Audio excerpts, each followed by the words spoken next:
Hey, it's Social Club and we are live. We're talking about England. Obviously, they're playing a game of football at some point. Tonight. Is it tonight? Who gives a shit, mate? They played a game. Start off on a positive note. They played Malta. Now, they won 4-0. Great win. You watched the game, you know the score. I must admit, I had it on. I was in my father-in-law's. I was and it was on, and I'm vaguely aware of some goals going in. What I do well, you're know, English. Why wouldn't you have it on? I'm Scouse, but they are very Middle English, so their idea. Oh, there's football. Oh, England. You must like football. You must like England. The thing that stood out for me, and I read this since James, but I know you are a fan of England. Absolutely, you are English, very much English. Scottish as well, but very much English. Apparently, England fans were singing "We're fucking shit" during the Malta game. Now, I get it. There's not like a bit of gallows humour in football, is there, at times? But it kind of poses the question to me. I've seen a couple of people talking about Gareth Southgate since, and there's obviously he's been asked a lot about it. Yeah, he said, I guess what I'd say to the supporters, every team has new players. Whatever your feelings have been about the team, can you give the next generation of players the support that any English sports team craves? Can they? Can they? I think the majority, it feels like, right now, I'm like glass half full kind of guy, as you both probably know, because I have to be, because I've grown up as a QPR fan. But the majority of England fans, I feel, have kind of, for whatever reason, they've run out. They've run out of enthusiasm for it, and I don't know if that's a new kind of football fan that there kind of is now. That are like, well, you know, you're all big time players, so you should be winning something. And like, no country has a divine right to win something. Or I don't know what it is. The country that invented football. Yeah, it's our game. But I do get the feeling that like I'm not going to run out of that, because you get enough time. You get 2 years, and then there's nothing else going on. We might as well get behind this team that is the country that I'm from. But I don't know how you feel about it, but it feels like the excitement. Maybe that's just international football as a whole is not as exciting as it used to be, but it seems like people have run out of steam for it. Straight after every international tournament, I'm furious with England. So, fuck it. Next time, I'm not going to let myself get sucked in. And every single time something happens, there's a young player that comes through, and I think, oh, you know what, maybe, get sucked in, and I watch it every time. But the thing here that Southgate's talking about is saying that he wants the next generation of players to get the support that the team craves. A generation isn't a 2 or a 4 year thing. A generation is a 10, a 20 year thing. Inside that period, a lot of tournaments happened. But the last real success that England had was when we got knocked out in 96? Yes. That was the last real that's a generation. Yeah. So the generation now that supports England knows nothing but misery at tournaments. Yeah. And until that changes, I don't know how. You know, that mindset can change. Because here's the thing, like people who are new to Bolster might not know. Like I joke about it all the time, as though. But the Scouts not English thing it is a thing, but it's not necessarily a football thing. It's become it's kind of fed into football in recent years or whatever. But you know, me and my dad used to watch England all the time. Major tournaments, because major tournaments are great. World Cups are amazing. Yeah. And maybe it's an oversaturation of football. Maybe that's a key contributor to it. But for me, the England thing, exactly what you're saying there, I stopped getting sucked in. I get bored. I get bored of watching the same thing over and over again, and the hype. It's like someone showed me I was in the Matrix, and all of a sudden I just wasn't as impressed by it all. You know what I mean? It's like you like seeing how a computer generated character's made. If you've seen it in wireframe, all of a sudden it breaks the believability for you. And I've seen the nuts and bolts of this, and it doesn't change, and it bores me senselessly. Like '98, I was devastated when England went out to Argentina. So I'd have been 15 at the time. And then 2002, was that Brazil we went out to in that one? Yeah. That had a feeling of inevitability, but you had the annoyance of it as well that went with it. And then when you just start going out to Portugal in exactly the same way, and it was just like player gets sent off that shouldn't, controversial moment goes against England, penalties. I mean, for fuck's sake, it just doesn't mesh with me. It's not right, and fundamentally the way England's always been run is not right, and it's the you talk about the God-given right stuff. I'm a fucking Liverpool fan, and I am fed up with people talking about the God-given rights of an England team, to success. Yeah. I've been raised on. It should be a natural fit with me. The delusion, you know what I mean? Because God knows it's carried me through as a club fan for 30 years. But it doesn't for England. It feels like we talk about deadline day and how I think you get fed the hype. And I think people are bored of the hype. I think they're bored of the fucking Sun newspaper making out that England are going to win everything when they're not. And like every season's our chance. Chances come by. I think we're more realistic as football fans in some instances now. And just what people in this country need to see is an England team that has a clear identity, that works its bollocks, that matches up with whatever our national identity is. And that doesn't exist as far as I'm concerned. I do think, and I try and think of like what England players right now and how they would feel, because what was being labelled at them as well is that they'd feel indifferent about it. I wouldn't blame a lot of them for feeling indifferent about it, because I think football fans need to step forward. Football fans need to step forward to the England team and go, okay, whatever's happened in the past. It can't change how disappointing that was. Let's go again and get behind you, because it being people go, oh, they get paid all this stuff and they don't do whatever. Gareth Bale gets paid a hell of a lot of money and he's adored by the Welsh fans. The reason for that, and the reason there's the difference, is you get energy about your team when you have hope for them, and so that's why you do get sucked in every year. But then you get energised even more so when they exceed expectations. And we've again and again been disappointing. But until we create an atmosphere where they're not petrified like they were against Iceland second half, that, oh shit, we're going out to Iceland here and we're going to get absolutely slaughtered in the press. It's the only way England are going to turn it around, the team are going to turn it around, is almost in spite of the fans and the press than with them and for them. Well, something that Southgate's done there is that, I said this to you on the train on the way up, he's seen the elephant in the room. He hasn't completely ignored it. He's spoken about it and he's gone public with it, which is something that, if you look at the England managers we've had recently, it's not exactly inspiring. I felt when Southgate came in that we could have got Eddie Howe if we wanted to, and I felt that would have been a major change in a youthful, forward-looking England manager rather than someone that's come through the under-21s and blah, blah, blah. The problem is the press as well in this country. They're already, I just Googled England football, what comes up? And it's like, Dele Alli needs to stop putting in insipid performances. And it's like, fucking hell, just shut up and let him play some football. For God's sake, why can't we do that? Why can't we be excited for young players playing for England? Why can't we let... It's because, again, we only see the big players on the big occasions, and we somehow think that everyone's got to be amazing. It reminds me, sorry, Dar Ansley, who commented on one of the last videos, says, I'm not supporting a manager who plays Jake Livermore, Joe Hart, and plays Henderson as captain. This is the problem, with it, and I agree, I struggle with this, but we should be able to put aside some of these things for football. Shai, what have you got? And what's wrong with those people, by the way? Got McLaren Nimbus. He says, I'm English and I don't even want us to qualify. We're awful to watch. It's like watching West Brom versus Stoke or something. But here's the thing. No, you'd never not wish England to qualify. But I'd love to know, who does that person support? I'd love to know who they support. Let us know. Because, so do you label this, if you're a Shrewsbury Town fan, I'm not going to go any Shrewsbury Town fans, but if you support a team that struggles, yeah, true, that are struggling, you just give up because the football's lousy? You don't. Yeah. You get behind the lads. Yeah, it's true. I think maybe it's because a lot of us are spoiled, I guess, with the club football thing. I think that's a lot. It's why you always see, Bath and York and the flags and all that kind of stuff. It's all these cities and towns that don't have top-level football. So I always used to joke, England was an excuse for people who support low-league teams to pave off some good quality players, but like I said, for me it's identity, and it's also a senseless amount of pressure that gets put on England. And maybe if it was a greater understanding of what England actually is and where England are, but we're bought into the conceit that we're amazing because English football's amazing and because of all this stuff, and it's bollocks. Yeah, it's total and utter bollocks.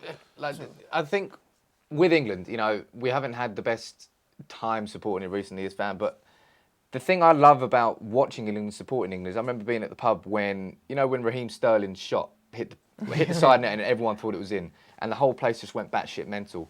but being able to support and celebrate with fans and mates that support other teams, and there's, I'm sounding like I work for England when I'm saying this, but that ability to support one club to get one is incredible. Yeah. But it's just the frustration of what you fucking know the end of the film before you started watching it. You know what's going to happen. I get that, right? But I always think that if you kind of be the guy that goes, you earn how good it feels when the goal does get in. Like we were in the office, England under-20s. We were watching the semi-final and they scored a goal. And I was watching it, and Nick came through, and another one came through. And I went, "No, you fuck off. You can fuck off as well because I support England. I get this. You don't get it. So you get in what you put out. Yeah. And when you've had 4 shit years supporting whatever club it is. Are you Catholic, James, by any chance? This sounds very Catholic. You take your licks, and you'll be rewarded in the end. Yeah. But it feels incredibly backward. That's all I think. It's like just get behind them. What is the worst that will happen? They'll lose, and then you get to go again. Yeah, no. But this is the thing about football is that we're not being a football fan seems to have changed. We can't accept the process, but everyone needs to. We need to win every game at all times, otherwise you're shit. That's the new mentality it is around football. But I think the problem is that process. You need to get people bought into something. And Southgate, unfortunately, I like the idea of Southgate because I think he's a football man, and I think he's come up the right way. He's clearly been. He was part of the building of St George's Park and all this kind of... We talked about this, about having this line of succession in place. I think he could be good for England. Yeah. But there is an he needs to give people a reason to get excited. And the problem is, of course, is that we live in a world where we're only excited by big names and big tits and muscles and all that kind of stuff. And unfortunately, he doesn't have the he doesn't have the razzmatazz, does he? No, he doesn't. And so... He's just another. The tabloids are going to have him pegged as the next Graham Taylor because he's not sexy in the job, and they look at him as like he's just Ed Miliband, isn't he? You know what I mean? That's yeah. Do you know what he's like? He is saying at this moment in time when we're kind of calm and we're definitely going to the World Cup, which is a great thing in itself. You got to look at the Netherlands; they didn't get through to the last tournament, and they're a massive footballing nation.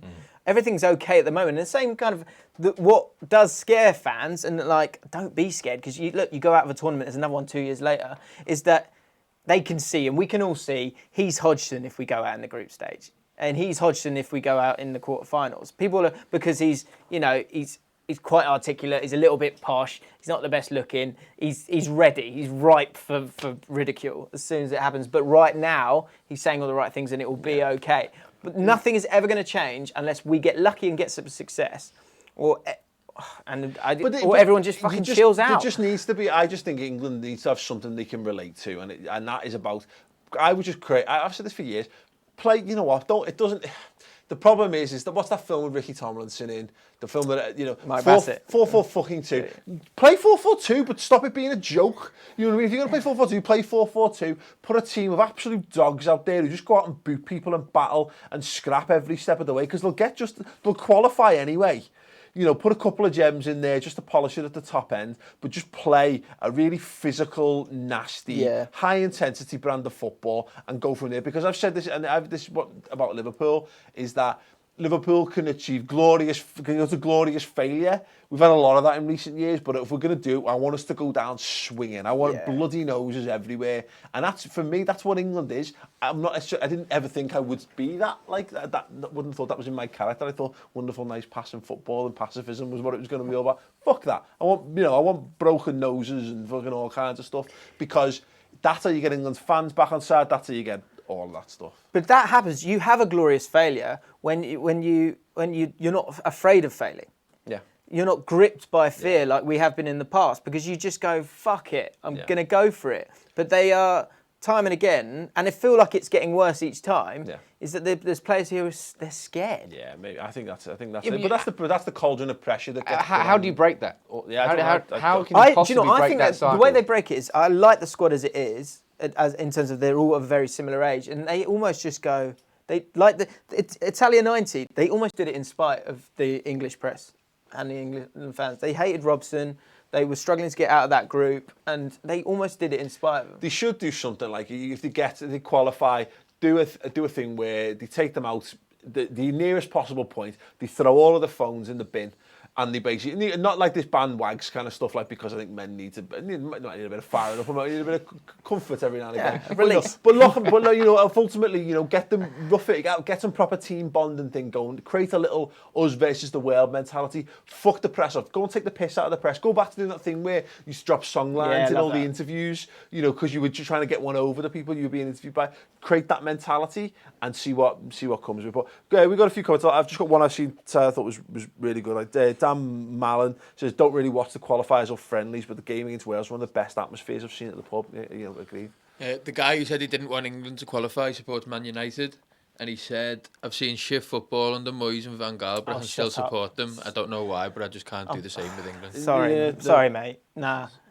No. What 2 seasons in 20, or whatever it is, you fucking won everything. You were shit last year, you won 3 trophies. Yeah. Bore off. You sound like Maria. Saturday is equally brilliant, James. I've genuinely never seen James angry before. Neither have I. I'm not. At least we know how to get James angry now. Drop a subscribe for Borsey for more angry James.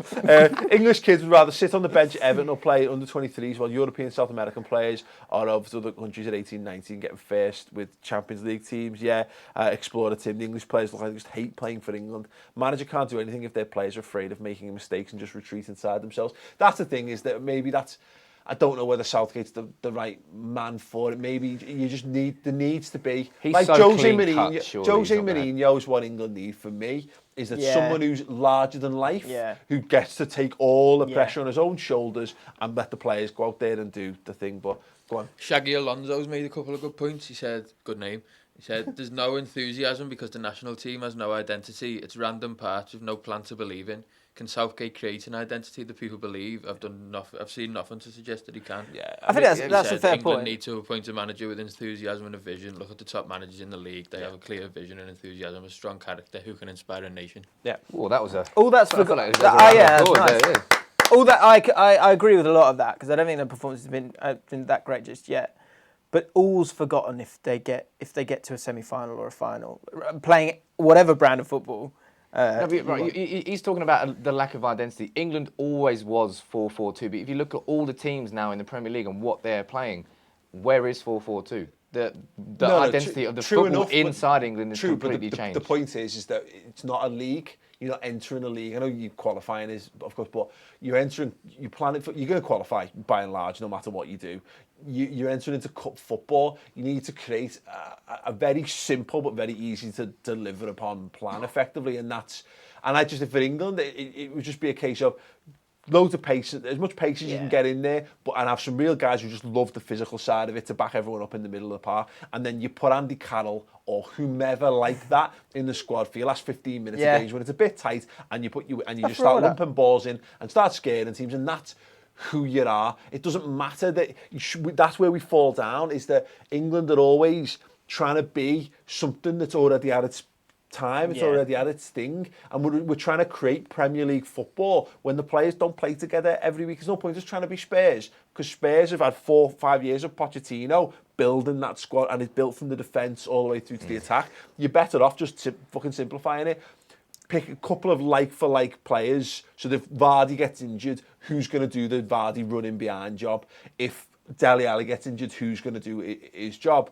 And then stick to it. But my point is how can the transition between club and international football be easy if what the players are playing at club level is so substantially different to what they're playing at international? If you look at, say, Germany, like Bayern Munich and Dortmund, they both play like 4-2-3-1. Germany plays forward. The players know what they're doing. But you know, that's a great point, because what the truth of that point... Is that because the talent's so spread out, though? Is that the problem? It. But no, the truth of that point is that the Premier League is killing England. Yeah. Because there's no pathway for these kids. You've got, Chalobah, Loftus-Cheek, all those incredible Chelsea players who've done so well with their youth team. They're having to go out all over the place instead of all stay together and play for a team. Same goes for managers. We've got no inspiring English managers because none of them...